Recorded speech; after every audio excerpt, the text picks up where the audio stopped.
I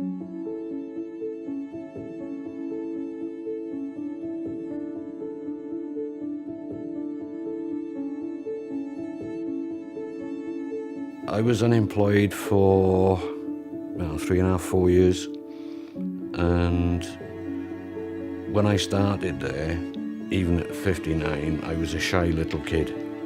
I'd hardly talk to anybody.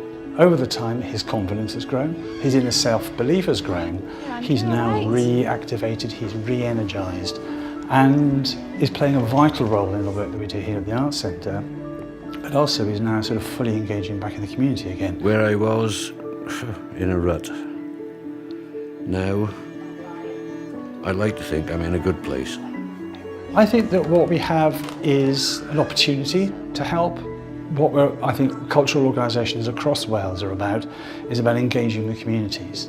It's about being part of that local community and about being valued and having value in the people around us.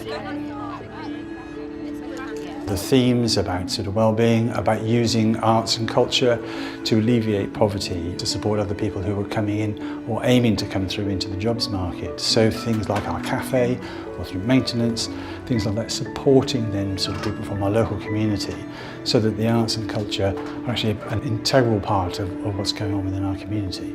And I think that Andrew is a prime example of how small interventions that don't cost huge amounts of money can actually have major changes in people's lives. It's an art centre which a lot of people have used it as a stepping stone, but the experience they've gained here has helped them to go on to bigger things. To see then that, through volunteering, that people have opportunities, they can develop, acquire new skills, which then go on to lead them into the workplace. It's not hugely expensive. It's not about huge numbers of people, but the influence and the impact it has can be quite extraordinary.